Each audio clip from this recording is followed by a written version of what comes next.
ధన్యవాదాలు అధ్యక్ష. మరి ఈరోజు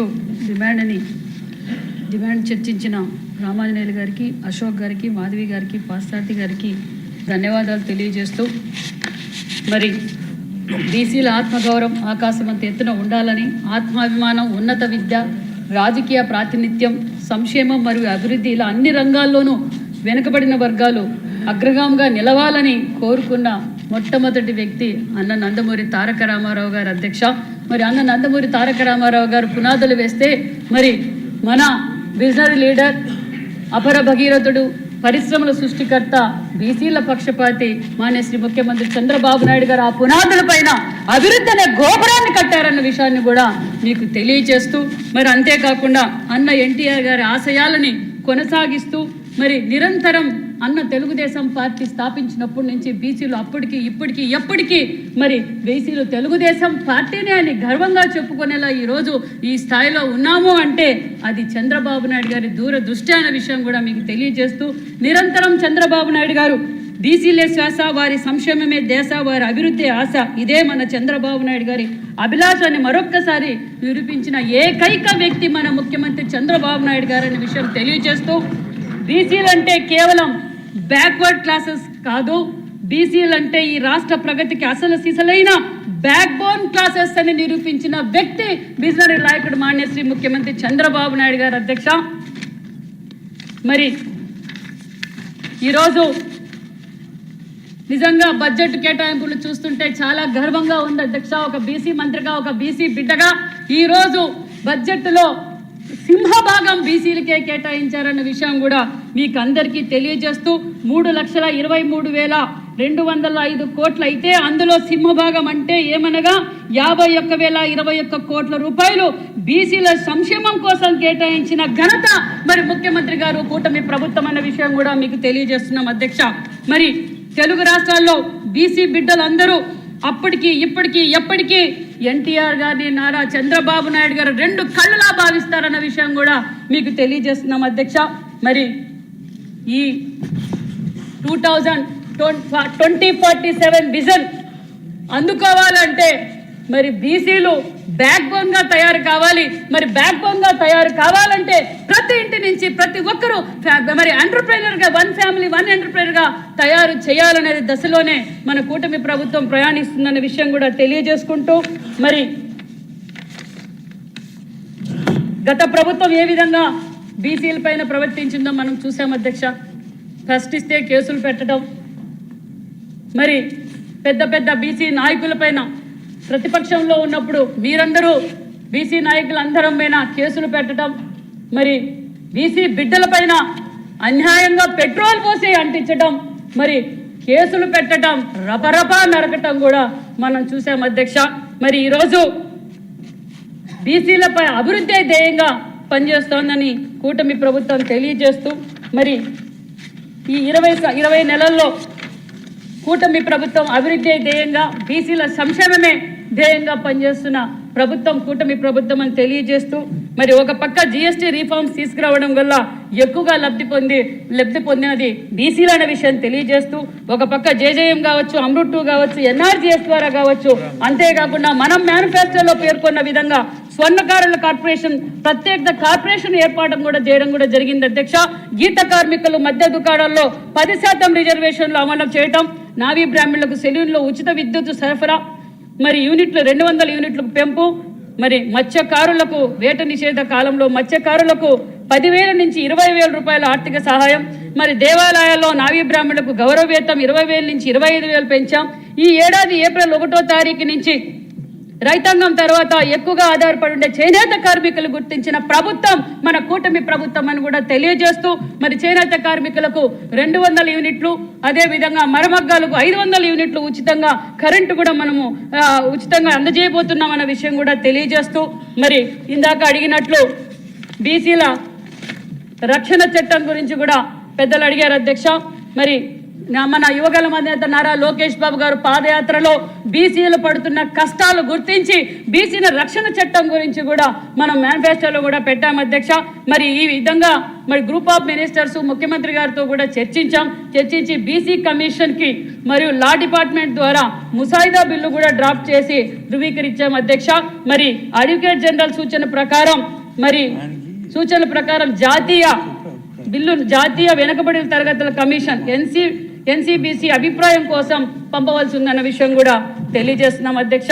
మరి బీసీలకు 34% రిజర్వేషన్ కోసం మనం అమలు కోసం ఇటీవలైన ప్రత్యేకత BC dedication commission Rajiv Ranjan Mishra retired IAS నేపథ్యంలో ఒక ఏర్పాటు చేయడం జరిగింది.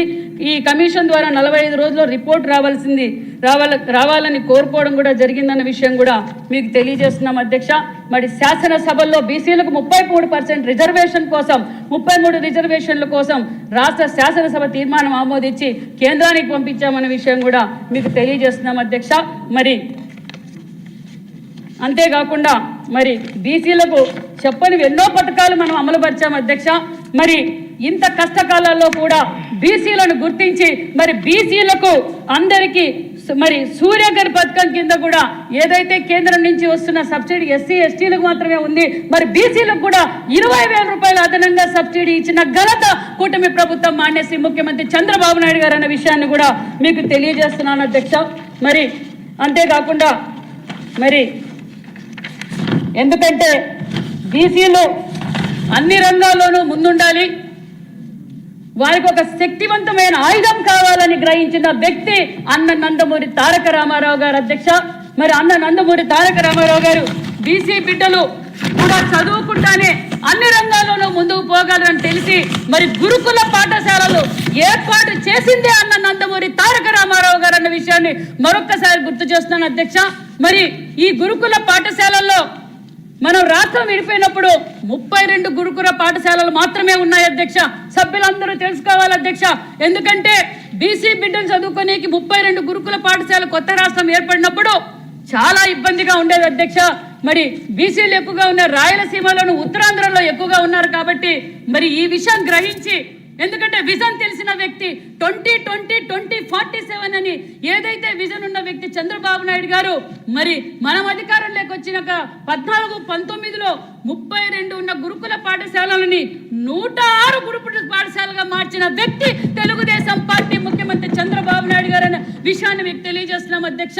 అంతేకాకుండా మరి కార్పొరేట్ స్కూల్కి ధీటుగా ఉండాలనే ఉద్దేశంతో అప్పటికే అంటే రాష్ట్రం విడిపోయి కష్టకాలాల్లో ఉన్నప్పుడు ఆర్థిక ఇబ్బందులు ఉన్నప్పుడు కూడా బీసీ బిడ్డలు చదువుకోవాలి అని గ్రహించిన వ్యక్తి కాబట్టి అప్పటికే 28 పాఠశాలలకు 1,210 కోట్లు శాంక్షన్ చేసిన ఘనత కూడా ముఖ్యమంత్రి చంద్రబాబు నాయుడు గారి అధ్యక్ష.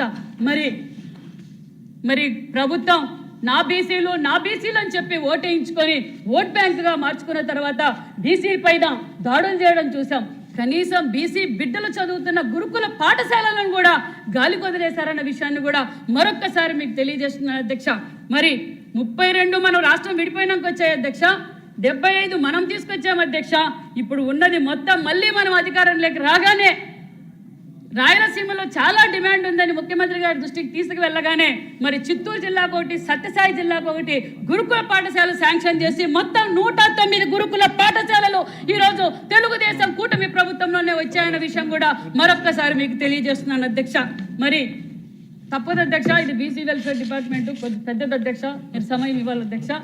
మరి అంతేకాకుండా మరి ఏదైతే 70-80% బిల్డింగులు గురుకుల పాఠశాలలు పూర్తి చేశామో మరి రంగులరెడ్డి గారికి మరి పూర్తి చేయడం, రంగులరెడ్డి గారికి రంగులు మార్చుకోనన్నా అవి పూర్తి చేయడం చేత కాలేదు అధ్యక్ష. అంటే బీసీ బిడ్డలు చదువుకోవడం కూడా ఇష్టం లేని బీసీల ద్రోహి జగన్మోహన్ రెడ్డి గారు అధ్యక్ష.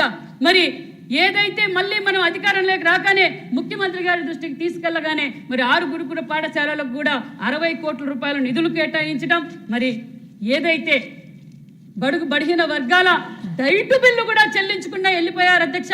చెల్లించలేదు అధ్యక్ష. 110 కోట్లు ఉంటేనే మనం అధికారంలోకి రాగానే 110 కోట్ల డైటు బిల్లులు కూడా చెల్లించి మరి వారికి కావలసిన వసతులన్నీ కూడా మనం ఏర్పాటు చేశామన్న విషయం కూడా మీకు తెలియజేస్తూ అతి తక్కువ కాలంలోనే మరి ముఖ్యమంత్రి గారి ఆదేశాల మేరకు ఆర్ఓ ప్లాంట్లు, సీసీ కెమెరాలు, యూపీఎస్లు, మరి సూపర్ ఫైన్ రైస్ కుక్కు కమాటీలు, శానిటేషన్ వర్కర్సు, వాష్రూమ్స్, వంట పాత్రలు, మరి డైట్ బిల్స్లు కూడా చెల్లించి దోమల నివారణకు కూడా దోమల మెష్ కూడా వేయండి. అంటే పిల్లల్ని ఏ విధంగా జాగ్రత్తగా చూసుకోవాలో రివ్యూ మీటింగ్లో పెట్టి మీరు సీజన్ వస్తూ ఉంది, మీరు పిల్లలకు అన్ని హాస్టల్స్కి, అన్ని గురుకుల పాఠశాలలకు మెష్లు కూడా వేయండి అని ఆదేశించిన ఘనత ముఖ్యమంత్రి చంద్రబాబు నాయుడు గారు. బీసీ బిడ్డలపై ఉన్న నిబద్ధత అన్న విషయాన్ని కూడా మీకు ఒక్కసారి తెలియజేస్తున్నాను అధ్యక్ష.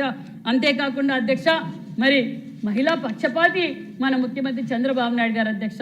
ఎందుకంటే అన్న నందమూరి తారక రామారావు గారు ఏదైతే మహిళలకు అన్ని రంగాల్లోనూ ముందుండాలనుకున్నారో, మరి ఈ పక్క మహిళలకు సంక్షేమ పథకాలు అందజేస్తూ అదే భాగంలోనే ఈరోజు మహిళలు, ఎందుకంటే 10th క్లాస్ వరకు గురుకుల పాఠశాలలో చదువుకొని ఇంటర్మీడియట్ పోవటానికి ఆడపిల్లలంతా డ్రాప్ అయిపోతున్నారన్న ఉద్దేశం ముఖ్యమంత్రి గారి దృష్టికి తెలగానే మరి 6 అప్గ్రేడేషన్ కూడా, 6 గురుకుల కళాశాలలకు, 6 జూనియర్ కాలేజీల అప్గ్రేడేషన్ కూడా మరి ముఖ్యమంత్రి గారు పర్మిషన్ ఇచ్చినారన్న విషయం కూడా తెలియజేస్తూ, అంతేకాకుండా కొత్త భవనాలకు కూడా, ఏదైతే గురుకుల పాఠశాలలకు కొత్త భవనాలకు కూడా 500 కోట్ల నిధులు కూడా కేటాయించారన్న విషయం కూడా తెలియజేస్తూ, మరి అంతేకాకుండా ఈ గురుకుల పాఠశాలలో చదువుతున్న విద్యార్థులకు, అంటే బాగా చదువుతున్న విద్యార్థులకు మరి సపరేట్ ఒక సెంటర్ పెట్టండి. వారికి 2 సెంటర్లు ఇచ్చారు అధ్యక్ష. సింహాచలం, టేకులోడు, ఐఐటి నీట్ కోచింగ్ సపరేట్గా ఇచ్చి వాళ్ళకి నాణ్యతమైన విద్యను అందజేయండి అనే ఉద్దేశం కూడా ఆదేశించారనే విషయం కూడా తెలియజేస్తూ, మరి గురుకుల పాఠశాలల్లోనే మరి రాష్ట్రంలోనే అత్యంత పర్సెంటేజ్ వచ్చిన గురుకుల పాఠశాల అంటే Mahatma Jyotirao Phule BC residential schools అనే విషయం కూడా మీకు తెలియజేస్తున్నాం అధ్యక్ష. మరి ఇదే ప్రోగ్రాం ముఖ్యమంత్రి గారికి చాలా ఇష్టమైన ప్రోగ్రాం అధ్యక్ష. ముస్తాబు ప్రోగ్రాం కూడా ఈరోజు పిల్లల్లో చాలా మార్పు వచ్చిందనే విషయం కూడా తెలియజేస్తూ, అదేవిధంగా మాస్క్ అసెంబ్లీ కావచ్చు, మెగా పేరెంట్స్ మీటింగ్ కూడా బాగా జరుగుతున్నాయనే విషయం కూడా తెలియజేస్తూ, మరి అంతేకాకుండా వెల్త్ అవుట్ ఆఫ్ వేస్ట్ ఈ కార్యక్రమం కూడా ప్రతి గురుకుల పాఠశాలలో కూడా ఏర్పాటు చేశాం. విద్యార్థులకు మొన్నటి రోజు రివ్యూ చేశారు అధ్యక్ష. చేసి ఏం చేస్తున్నారు ఏమని పరిశీలించిన తర్వాత ముఖ్యమంత్రి గారు విద్యార్థులకు స్కూల్ దశలోనే ఆర్గానిక్ వ్యవసాయం గురించి కూడా తెలుసుకునే విధంగా మీరు ప్రయత్నించాలి. వాళ్ళకి నాణ్యతమైన భోజనం కూడా, మీరు నాణ్యతమైన న్యూట్రిషన్తో మాట్లాడి నాణ్యతమైన భోజనం కూడా అందజేయమనే విషయం కూడా తెలియజేస్తూ, ఇదే విధంగా బీసీ హాస్టల్స్ పరిస్థితి కూడా అంతే అధ్యక్ష. మరి ఈ విధంగా అన్ని రిపేర్లు నిజంగా ఇక్కడ శాసనసభ్యులకు, మీకు అందరికి కూడా ప్రత్యేకమైన ధన్యవాదాలు అధ్యక్ష. గత ప్రభుత్వంలో ఎమ్మెల్యేలు కానీ మంత్రులు కానీ ఆయా నియోజకవర్గాల్లో బీసీ హాస్టల్స్, ఎస్సీ హాస్టల్స్ పోయేవారు కూడా కాదు అధ్యక్ష.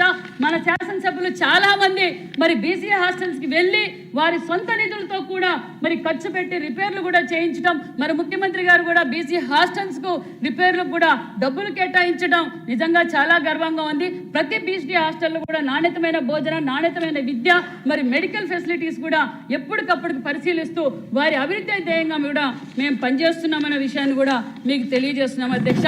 మరి ఈ సంక్షేమ పథకాలతో అధ్యక్ష, ఎన్టీఆర్ భరోసా పథకం కింద 30 లక్షల మంది బీసీలకు 11,913 కోట్ల రూపాయలు కేటాయించడం, తల్లికి వందనం కింద తల్లికి ఖాతాలో ప్రతి ఒక్కరికి 15,000 చొప్పున అందజేయటం, ఆదరణ పథకం సంప్రదాయ వృత్తులకు మద్దతుగా 1000 కోట్లు, దీపం 2 పథకం కింద 3 ఉచిత ఎల్పిజి సిలిండర్లు 13,383 కోట్లు కేటాయించారు అధ్యక్ష.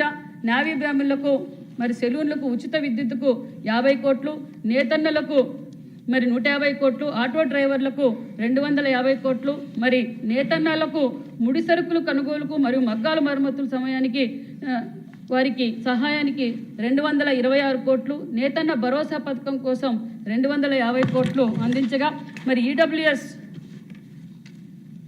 ఆర్థికంగా వెనుకబడిన ఈడబ్ల్యూఎస్ వర్గాల సంక్షేమానికి విద్య, ఉపాధి, సామాజిక భద్రత, ఆర్థిక సహాయం రంగాలకు ప్రాధాన్యతనిస్తూ ఎన్టీఆర్ భరోసా పెన్షన్లు, స్కాలర్షిప్లు, విదేశీ విద్య, ఆర్థిక సహాయం పథకాల కోసం 1,000 కోట్ల రూపాయలు కేటాయించడం జరిగింది. 25-26-27 ఆర్థిక సంవత్సరం మొత్తం 10,699.33 కోట్లు కేటాయించడం జరిగిందన్న విషయాన్ని కూడా మీకు తెలియజేస్తున్నాం అధ్యక్ష. నిజంగా చాలా సంతోషంగా ఉంది అధ్యక్ష. ముఖ్యంగా మన విద్యాశాఖ మంత్రి నారా లోకేష్ బాబు గారికి మా బీసీ బిడ్డలందరి తరఫున ప్రత్యేకమైన ధన్యవాదాలు తెలియజేస్తున్నాం. ఎందుకంటే అధ్యక్ష, ఒకప్పుడు మా పెనుగొండ నియోజకవర్గంలో ఒక జూనియర్ కాలేజీకి ఎదురుగా నేను సొంతంగా అన్నా క్యాంటీన్ నడిపేదాన్ని అధ్యక్ష. గతంలో 14-19 డొక్కా సీతక్క అంటే మధ్యాహ్నం పూట మనం భోజనం పెట్టేవారం. మరి 1924లో ఆ భోజన వసతి తీసేయడంతో పిల్లలు చాలా మంది ఇబ్బంది పడేవారు అధ్యక్ష. ఎందుకంటే చాలా వెనుకబడిన ప్రాంతాల నుంచి వచ్చిన వారు మధ్యాహ్నం పూట వచ్చి మా క్యాంటీన్లో భోజనం చేయడానికి కూడా నామోషి పడేవారు. ఈ రోజు డొక్కా సీతక్క భోజనం పథకం ద్వారా బీసీ బిడ్డలందరూ చాలా సంతోషంగా వాళ్ళకు నాణ్యతమైన విద్యతో పాటు నాణ్యతమైన భోజనం అందించడంతో పాటు నిజంగా చాలా ఆనందంగా ఉన్నారు. అంతేకాకుండా మరి అన్ని హాస్టల్స్లోనూ అన్ని గురుకుల పాఠశాలలో సూపర్ ఫైన్ రైస్ అందించడం కూడా చాలా ఆనందంగా ఉందనే విషయం కూడా తెలియజేస్తూ సూపర్ 6 పథకాలలో ఎక్కువగా లబ్ధి పొందింది మరి బీసీలు అన్న విషయం కూడా తెలియజేస్తూ మరి బీసీల కోసం నిరంతరం కష్టపడే వ్యక్తి మన విజనరీ లీడర్ ముఖ్యమంత్రి చంద్రబాబు నాయుడు గారు అనే విషయం తెలియజేస్తూ మరి ఇందాకే సభ్యులు అడిగినారు అధ్యక్ష, కుట్టు మిషన్ల గురించి అడిగారు. మరి ముఖ్యమంత్రి గారు మహిళా పక్షపాతి.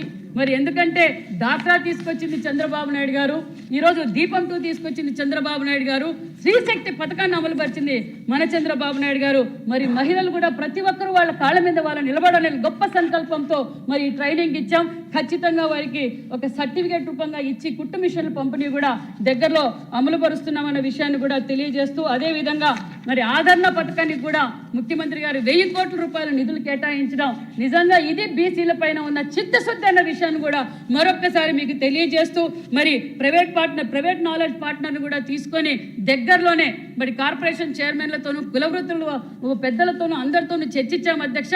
ఖచ్చితంగా ఆదరణ పథకం అందరికీ ఉపయోగపడేలా నడుపుతామన్న విషయాన్ని కూడా మీకు తెలియజేస్తూ నాకు ఈ అవకాశం ఇచ్చిన మీకు ప్రత్యేకమైన ధన్యవాదాలు. అంతేకాదు అధ్యక్ష, మరి మరొక్కసారి నిజంగానే క్యాబినెట్లో 8 మంది మంత్రులు ఉన్నాం అధ్యక్ష, స్పీకర్ గా మీరున్నారు అధ్యక్ష, పల్లా గారు రాష్ట్ర అధ్యక్షులుగా ఉన్నారు అధ్యక్ష, సెంట్రల్లో మరి రామ్మోహన్ నాయుడు గారు సెంట్రల్లో ఉన్నారు. ఇంతమంది బీసీలను గౌరవించిన ప్రభుత్వం కూటమి ప్రభుత్వం మానేసి ముఖ్యమంత్రి చంద్రబాబు నాయుడు గారికి మరి ఈ బడ్జెట్ ఇంత పెద్ద ఎత్తున కేటాయించినందుకు ముఖ్యమంత్రి చంద్రబాబు నాయుడు గారికి, డిప్యూటీ సీఎం పవన్ కళ్యాణ్ గారికి, అదేవిధంగా పయ్యావుల కేశవ్ ఫైనాన్స్ మినిస్టర్ పయ్యావుల కేశవ్ గారికి కూడా ప్రత్యేకమైన బీసీలందరి తరఫున ప్రత్యేకమైన ధన్యవాదాలు తెలియజేస్తున్నాను అధ్యక్ష.